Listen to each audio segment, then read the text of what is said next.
Abrimos nuestras Biblias, Isaías capítulo 45. Isaías capítulo 45.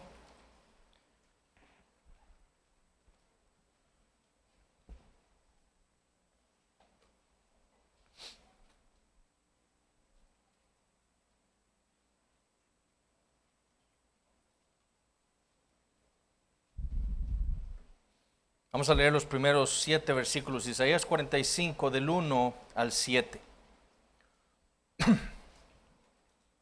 Dice así la palabra del Señor. Así dice Jehová a su ungido, a Ciro, al cual tomé yo por su mano derecha para sujetar naciones delante de él y desatar lomos de reyes, para abrir delante de él puertas, y las puertas no se cerrarán. Yo iré delante de ti y enderezaré los lugares torcidos, quebrantaré puertas de bronce y cerrojos de hierro haré pedazos.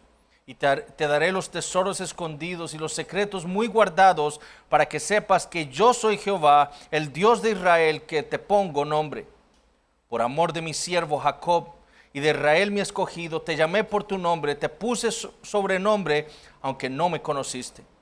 Yo soy Jehová y ninguno más hay, no hay Dios fuera de mí. Yo te ceñiré aunque tú no me conociste, para que se sepa desde el nacimiento del sol y hasta donde se pone, que no hay más que yo Jehová, y ninguno más que yo, que formo la luz y creo las tinieblas, que hago la paz y creo la adversidad. Yo Jehová soy el que hago todo esto.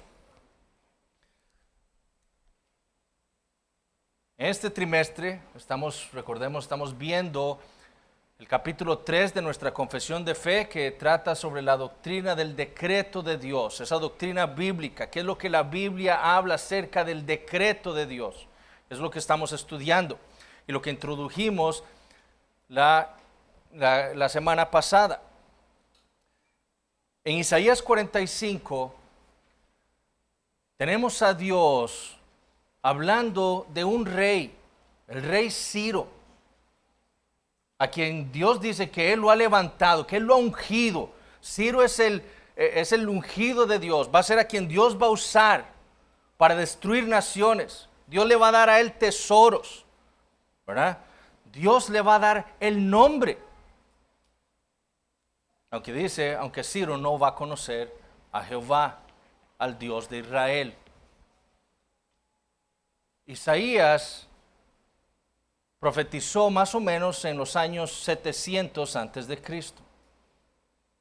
Ciro vino a ser rey a mediados de los años 500 antes de Cristo. Es decir, que Dios está aquí hablando de Ciro más de 150 años antes de que Ciro existiera. Dios le puso el nombre a Ciro. No fueron los papás de Ciro, fue Dios.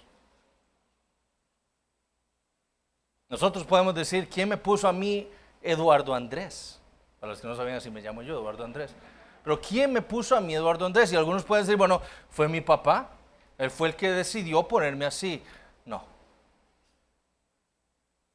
Fue Dios en la eternidad quien decidió que yo me iba a llamar Eduardo Andrés. Así como fue con Ciro. Y así es con cada uno de los hombres que han existido, que existen y que existirán sobre la faz de la tierra. Es por eso que cuando nosotros estudiamos el año pasado Daniel, muchos de los teólogos liberales piensan que Daniel tuvo que haber sido escrito después de Antíoco, en el siglo II antes de Cristo, porque es imposible, dicen esos teólogos liberales, que una profecía pueda ser tan detallada como vimos nosotros en Daniel 11 y como recordaremos hoy. Que hasta la mujer que el rey Antíoco II le iba a dar al otro rey, hasta eso fue detallado por Dios. Ahora, ¿cómo es que esto puede suceder? Bueno, porque Dios, nuestro Dios, el Dios de la Biblia, es el Dios soberano. Él gobierna todas las cosas. Y su decreto, como veremos hoy, es ese plan que Dios ha ideado en la eternidad sobre todo lo que va a suceder en el universo, en su creación. Y es por eso que nosotros decimos, ¿cómo es que Dios pudo saber que Ciro se iba a llamar Ciro? Dicen algunos evangélicos de nuestros días, porque Dios conoce el futuro y Él puede ver el futuro y vio que los papás de Ciro le iban a poner Ciro, entonces dijo, le voy a decir Ciro porque yo sé que sus papás le van a poner Ciro. Así no es como funciona la teología bíblica. Dios pudo saber y pudo llamar el nombre de este hombre Ciro porque Dios había decretado que ese sería su nombre en la eternidad. Esa es la razón. Dios, vamos a ver hoy, no aprende absolutamente nada. Cuando nosotros, si alguno de nosotros dice que Dios ve al futuro y entonces puede profetizar algo, está diciendo que Dios está aprendiendo algo que Él no sabía. Pero nuestro Dios no es así. Nuestro Dios lo conoce todo, lo sabe todo. Su conocimiento es completo y perfecto. La única manera de que Dios pueda profetizar cosas es porque Él ya las ha decretado. La profecía es nada más la revelación del decreto de Dios para nosotros. Entonces eso como introducción para la clase de hoy. Los que no tienen la confesión de fe, vamos a ver hoy el párrafo 1, parte del párrafo 1. Si usted no tiene una copia de nuestra confesión de fe, puede buscar al hermano Randy o a Franklin, ahí está también. Él les va a dar una copia regalada para que usted la estudie. En el párrafo 1, entonces, vamos a volver a leer lo que dice nuestra confesión de fe. En el capítulo 3 dice, Dios desde toda la eternidad, por el sapientísimo, y sapientísimo es su sabiduría, por el sapientísimo y santísimo consejo de su propia voluntad, ha decretado en sí mismo, libre e inalterablemente todas las cosas, todo lo que sucede. Sin embargo, de tal manera que por ello Dios ni es el autor del pecado, ni tiene comunión con nadie en el mismo. Ni se hace violencia a la voluntad de la criatura, ni se quita la libertad o contingencia de las causas secundarias, sino más bien las establece, en lo cual se manifiesta su sabiduría en disponer todas las cosas y su poder y fidelidad en llevar a cabo sus decretos. ¿Qué es entonces el decreto?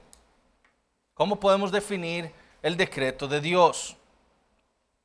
John Norton, como dijimos la semana pasada, que era un teólogo reformado del siglo XVII, lo definió así: el decreto es un acto de Dios por el cual Él determina absolutamente el futuro infalible de todo lo fuera de Él, para la alabanza de su propia gloria, la causa y el director de todas las cosas, el antecedente y gobernador de todos los eventos. Pues John Norton lo declaró así.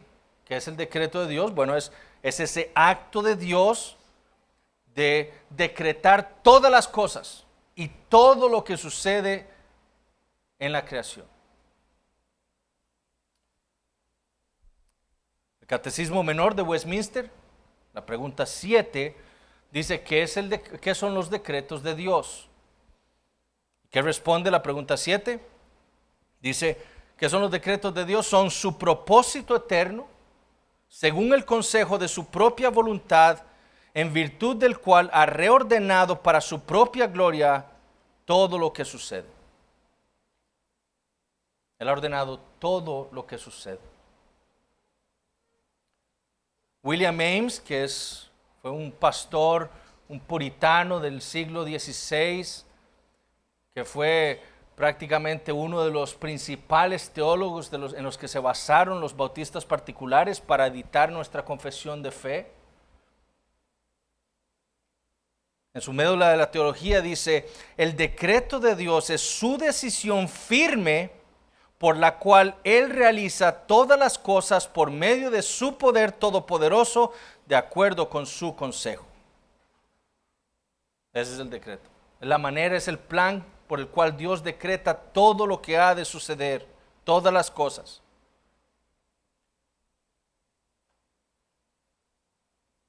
Como lo define Paul Smalley, un teólogo contemporáneo a nosotros en su teología sistemática,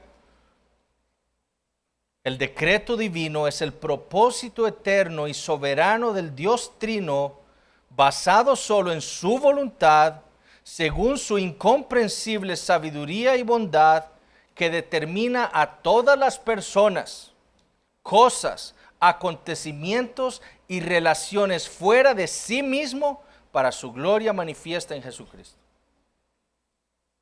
Él decreta, escuchen, todas las personas, ni uno más ni uno menos va a ser creado, va a venir al mundo. Todas las personas que Dios decretó en la eternidad que iban a existir, van a existir. Ni una más ni una menos. Todas las cosas. Esta pandemia fue decretada por Dios. De nuevo, el decreto se basa en la soberanía de Dios. Si esta pandemia hubiera ocurrido sin el permiso o sin el decreto de Dios, Dios no sería Dios. Habría algo más que se sobrepone a Dios. Acontecimientos. La elección de Carlos Alvarado fue decretada por Dios en la eternidad. Lo que está sucediendo ahora en los Estados Unidos fue decretado por Dios en la eternidad. Todo lo que sucede.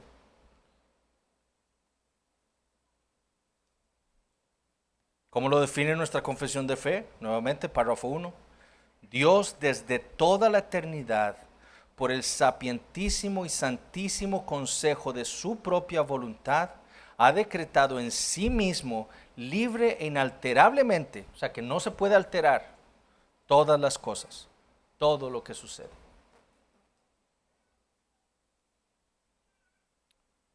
Debido a que el decreto de Dios es su voluntad, es su consejo, es su plan, por medio del cual Él ha determinado todas las cosas, es natural entonces que nuestra confesión coloque este capítulo donde está. Antes de la doctrina de Dios, después de la doctrina de Dios y antes de la doctrina de la creación. Dios, primero tenemos que saber quién es Dios, el Dios soberano, justo, perfecto. Después tenemos que saber acerca de su decreto, su consejo, su plan. Y después, ¿qué viene? La creación. La creación. Que vino a darse por el decreto divino. Nuestra confesión está bien y perfectamente estructurada, teológicamente. Los bautistas particulares, los presbiterianos de Westminster, ellos no ordenaron, pongamos en primero las escrituras, luego Dios, luego el decreto. No, todo está perfectamente estructurado. Es algo que nosotros debemos aprender para entender la teología. Dijo Berkhoff, es el único método teológico adecuado. Dios, el decreto y la creación. Esta semana, por ejemplo, me correspondió leer a mí en mi lectura anual de la Biblia, Génesis 25,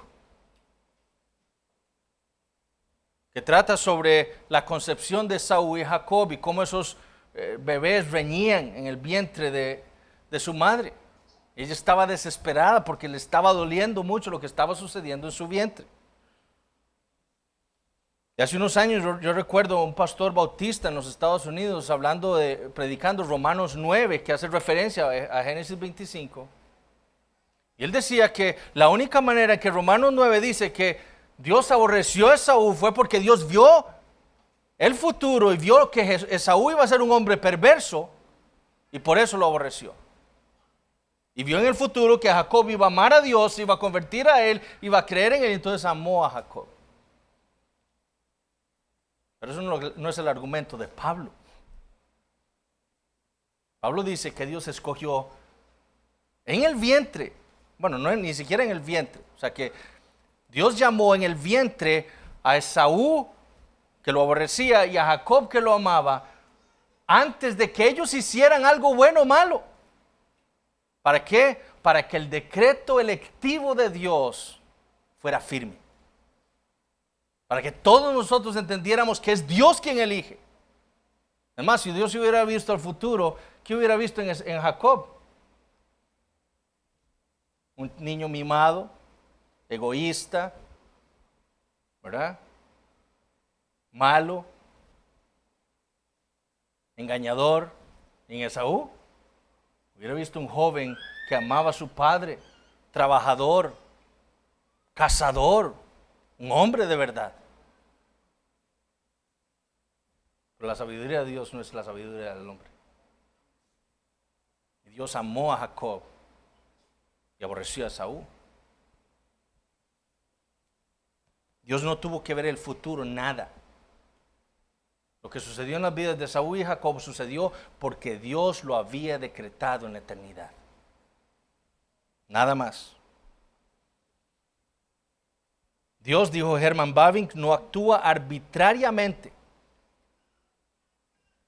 sino de acuerdo a un plan predeterminado, a un propósito inalterable.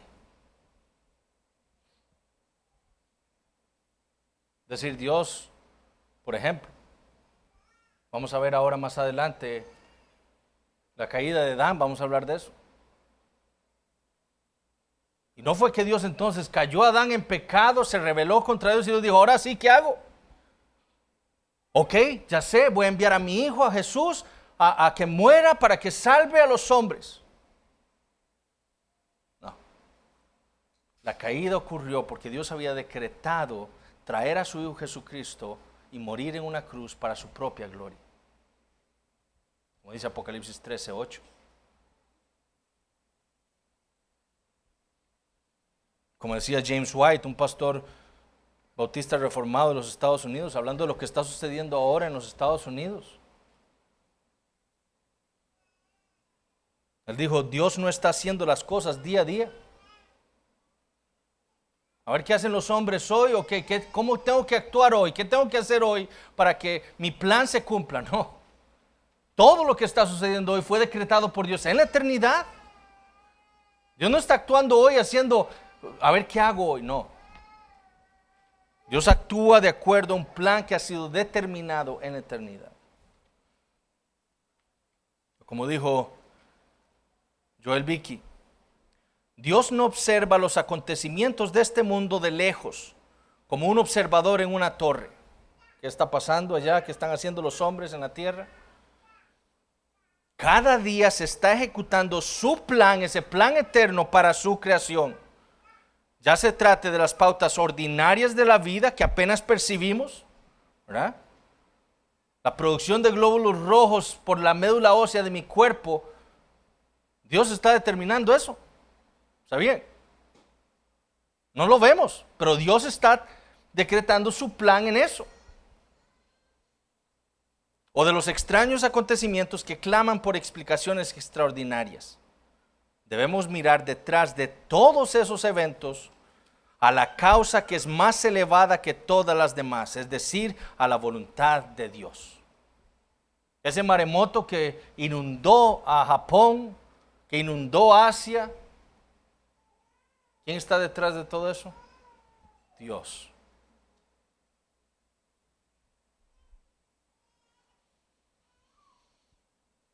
El decreto entonces consiste en las cosas profundas de Dios, cosas que nosotros no podemos entender.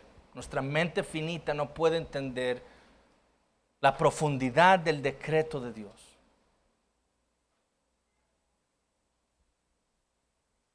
Ahora, ¿cuáles son las características de ese decreto de Dios? Y eso es lo que vamos a estar enfocando en esta mañana. Las características del decreto de Dios. Eso es lo que les compartí en los chats. Algunos tendrán las hojitas para revisarlo. ¿Cómo se caracteriza el decreto de Dios? Bueno, primero en su unidad. El decreto de Dios es uno. Aunque frecuentemente nosotros hablamos de los decretos de Dios, ¿verdad? Noten que nuestra confesión dice del decreto de Dios. Nosotros frecuentemente hablamos de los decretos divinos en plural. Nuestro deber es entender que el decreto divino es un acto singular de Dios. Es uno. La Biblia, por ejemplo, le llama al decreto de Dios el consejo de Dios. Un capítulo más adelante, en Isaías 46, en el versículo 10, Dios dice que anuncio lo por venir desde el principio y desde la antigüedad lo que aún no era hecho, que digo, mi consejo permanecerá. Dios no dice mis consejos permanecerán, Él dice mi consejo permanecerá, mi decreto. Entonces la Biblia habla del decreto de Dios en singular. Además, debemos entender que el decreto de Dios es uno porque el conocimiento de Dios es inmediato y simultáneo, no es sucesivo. Es decir, Dios no aprende para estar entonces decretando cosas. Uy, ya vi lo que van a hacer en el 2022 los hombres, entonces tengo que hacer esto ahora. No, el conocimiento de Dios es extenso, es universal, es completo, es simultáneo, no es sucesivo. Dios no va aprendiendo. Dios no aprende. El conocimiento de Dios siempre está completo. Y por lo tanto, si el conocimiento de Dios es uno, está completo, el decreto de Dios tiene que ser uno, no puede ser sucesivo, no pueden ser actos sucesivos de Dios. No hay una serie de decretos. Como dijimos, Dios no va decretando conforme a cómo actúan sus criaturas o a lo que sucede en el mundo. No, Dios ya lo decretó en la eternidad. El decreto de Dios es un plan que lo abarca todo. Entonces, ciertamente sí es legítimo que nosotros hablemos de decretos, pero si tenemos entendido que estamos hablando de un solo plan, ¿verdad? De un solo decreto. Esa es la primera característica. Y en Efesios 1 nosotros lo vemos también.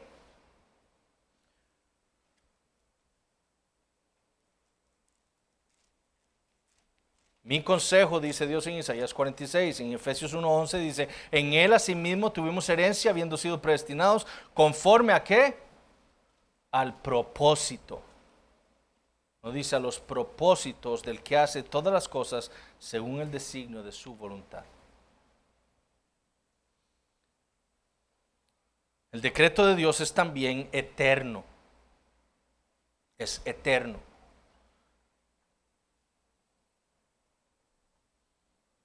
Dios no creó de una manera desordenada el mundo. Es decir, digo, ¿hoy qué hago? En el día 1, ¿qué hago hoy? Voy a crear los cielos y la tierra. En el día 2 voy a crear tal cosa. No. Dios creó de acuerdo a un plan eterno. Antes que existiera el mundo estaba Dios y su decreto.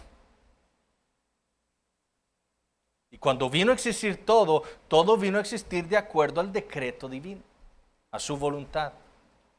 Y así fue como Dios creó. En Dios, como dijimos, no existe esa sucesión de eventos, de momentos, como en nuestras vidas. La voluntad de Dios es eterna y por lo tanto su decreto también lo es. Veamos Hechos 15:18.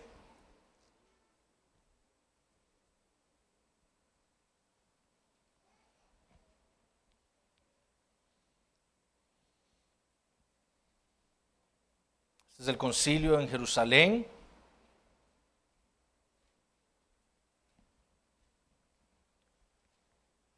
Jacobo está dando una respuesta a las consultas y él dice en el versículo 18, dice el Señor, y dice, que hace conocer todo esto desde tiempos antiguos. Desde la antigüedad, desde la eternidad.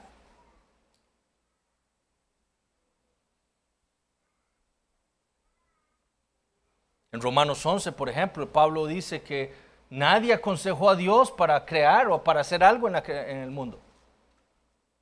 ¿Quién aconsejó a Dios? Nadie. Su decreto es eterno.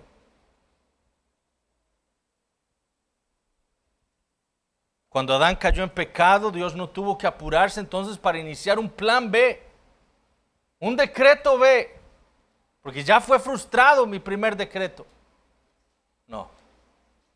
Sencillamente, Dios siguió con su decreto en el cual incluía, como veremos en las próximas semanas, la caída de Adán.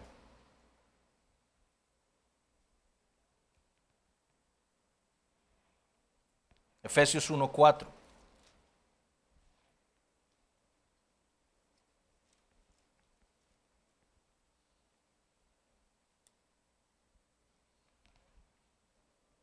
Según nos escogió en Él, o sea, en Cristo, antes de la fundación del mundo. Antes de la creación, Dios escogió a su pueblo en Cristo Jesús. ¿Pero cómo? ¿Cómo puede eso pasar? Bueno, por la única manera que eso pueda ser afirmado por Pablo es que Pablo entendiera que la caída de Adán hubiera sido decretada por Dios y que la elección se hiciera necesaria y por lo tanto decretada por Dios también en la eternidad. De nuevo, la elección no es una respuesta de Dios a la caída. La elección es parte del decreto de Dios, como la caída lo es. Segunda Timoteo capítulo 1.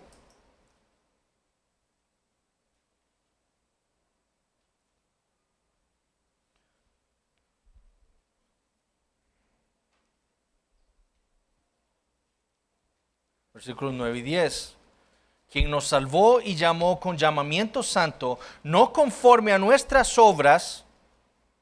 El llamamiento de Dios no depende de nada, sino según el propósito suyo, su decreto y la gracia que nos fue dada en Cristo Jesús antes de los tiempos de los siglos, o sea, antes de la creación, en la eternidad, pero que ahora, en el tiempo y el espacio, ha sido manifestada por la aparición de nuestro Salvador Jesucristo, el cual quitó la muerte y sacó a la luz la vida y la inmortalidad por el Evangelio. Entonces, la elección, el llamamiento fue decretado por Dios en la eternidad. Apocalipsis 13:8. Hablando de la bestia,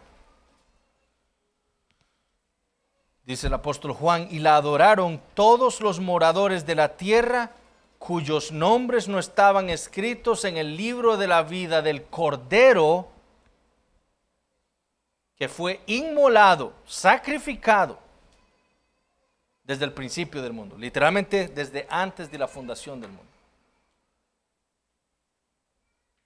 Cristo sacrificado antes de la fundación del mundo, antes de la creación, pero Adán y Eva no habían caído. No es que el sacrificio de Cristo fue ese plan que Dios tuvo que decretar porque Adán y Eva cayeron y frustraron sus planes. No. La cruz de Cristo había sido decretada por Dios en la eternidad. Igual que la caída.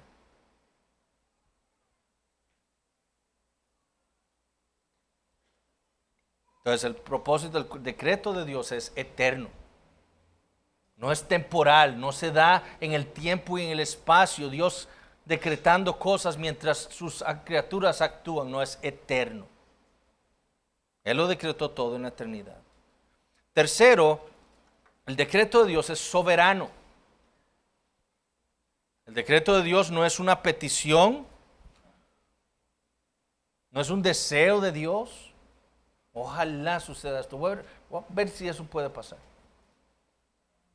Dios ordena su mundo y su plan es el decreto que lo rige.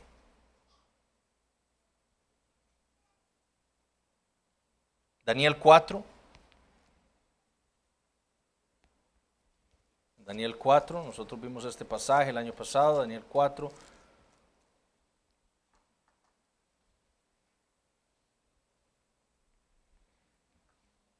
El profeta Daniel, interpretándole el sueño al rey Nabucodonosor, le dice en el versículo 24 y 25, esta es la interpretación, oh rey, y la sentencia del Altísimo que ha venido sobre mi señor el rey, que te echarán de entre los hombres, y con las bestias del campo será tu morada, y con hierba del campo te apacentarán como a los bueyes, y con el rocío del cielo serás bañado, y 7 tiempos pasarán sobre ti, hasta que conozcas que el Altísimo tiene dominio en el reino de los hombres, y que lo da a quien Él quiere. ¿Por qué iba a suceder esas cosas en la vida de Nabucodonosor? Porque el decreto de Dios es soberano, y lo que Dios decretó en la eternidad va a suceder, y eso le pasó a Nabucodonosor.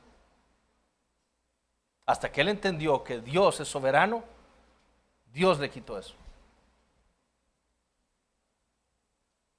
Salmo 95.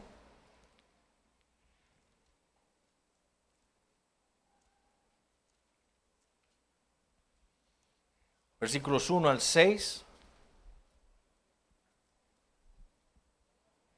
Venid, aclamemos alegremente a Jehová, cantemos con júbilo a la roca de nuestra salvación. Lleguemos ante su presencia con alabanza, aclamémosle con cánticos, porque Jehová es Dios grande y Rey grande sobre todos los dioses.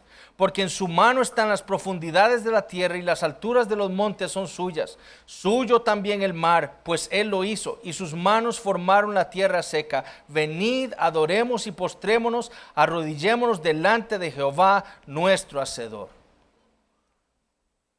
La tierra, el mar, nosotros mismos le pertenecemos a Dios, porque Él es nuestro creador, y su decreto entonces, porque Él es soberano también. Lo que Dios ha decretado va a suceder. En cuarto lugar, el decreto de Dios, como venimos diciendo, es también infalible. Infalible quiere decir que no falla, no tiene fallas. Eso es lo que infalible significa. Entonces, en cuarto lugar, el decreto de Dios es infalible. Veamos, por ejemplo, Proverbios 19, 21.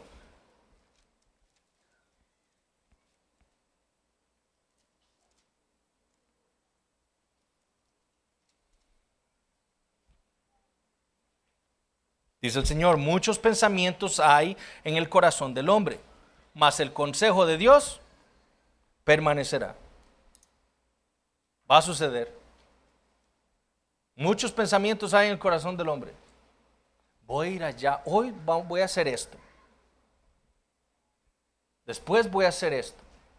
Después voy a hacer esto. Y al final del día, cuando repasamos nuestra lista de cosas por hacer en el día, decimos: no hice esto, no hice esto, no hice esto, solo hice esto. Porque somos hombres. Pero lo que Dios ha planeado hacer, infaliblemente ocurrirá. Lo que Dios ha decretado en la eternidad para el día de hoy, infaliblemente va a suceder en el mundo, en el universo, en cada estrella que existe, en cada criatura que exista, va a suceder. Infaliblemente. Isaías 14.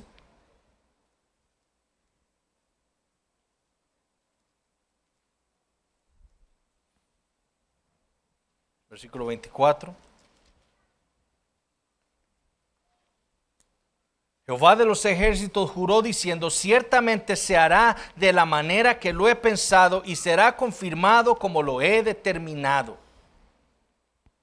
Y después en el versículo 27 Dios vuelve a decir: porque Jehová de los ejércitos lo ha determinado, ¿y quién lo impedirá? Y su mano extendida, ¿quién la hará retroceder?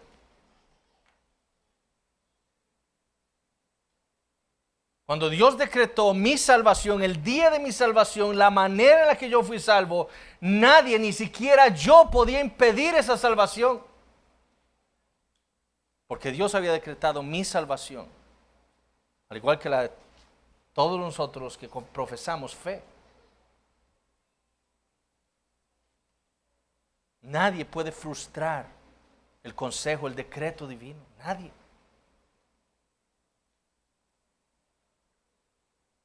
Si Dios escogió entonces a unos hombres para salvación, ninguno se perderá. La salvación no, los creyentes no se pueden perder. Porque la salvación de una persona es parte del decreto divino. ¿Y qué vimos con el pastor Eric en Juan 10? Que Jesús dice: yo soy el buen pastor. Yo tengo a mis ovejas, a todas mis ovejas, Dios el Padre me las ha dado a mí en mis manos y ninguna se perderá, nadie me las puede arrebatar de mi mano. Son seguras, están seguras en mis manos. Y aparte de eso, el Señor asegura más diciendo que y mis manos están en las manos del Padre. Y da una seguridad más. Y Él y yo somos uno. La salvación es segura para aquellos a los que Dios decretó salvar. Nadie se puede perder.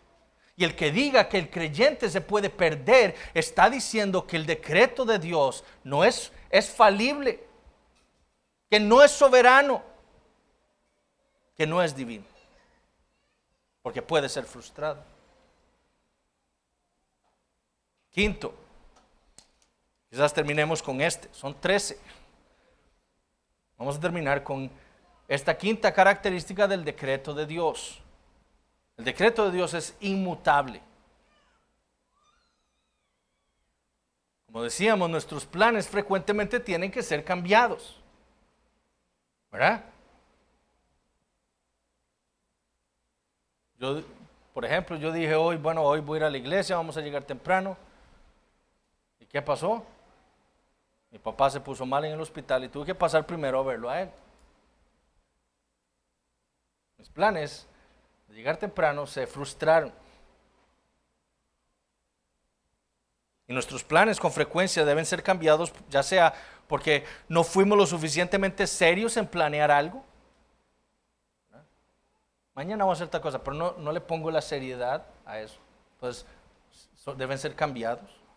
O porque no entendimos bien lo que el plan que tuvimos implicaba, ¿verdad? Yo no entendí completamente y perfectamente qué fue lo que implicaba ese plan que yo había determinado para mi día. Entonces no lo pude hacer porque no lo entendía. O porque nos faltó poder para ejecutar el plan que habíamos determinado. Por eso es que nuestros planes pueden ser cambiados. Pero a Dios no le falta ni conocimiento, ni veracidad, ni poder. Por lo tanto, dijo Berkov en su teología sistemática, Dios no necesita cambiar su decreto debido a un error motivado por la ignorancia, porque no la hay en él, ni debido a incapacidad para ejecutarlo. Y tampoco tendrá por qué cambiarlo, puesto que Él es Dios inmutable, fiel y verdadero. A Dios no le falta sabiduría, la tiene toda, la posee toda. Él lo entiende todo. Y tampoco le falta poder para ejecutar lo que Él ha planeado, porque Él es el Dios todopoderoso. Salmo 33.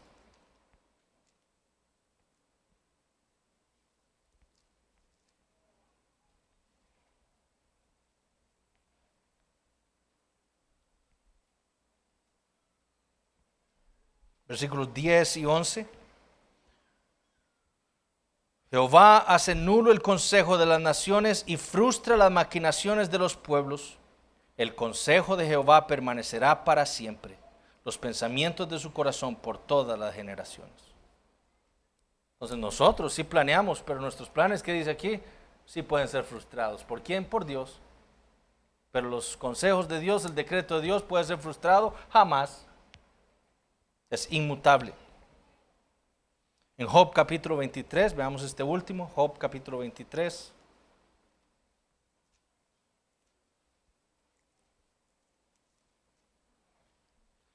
Versículos 13 y 14.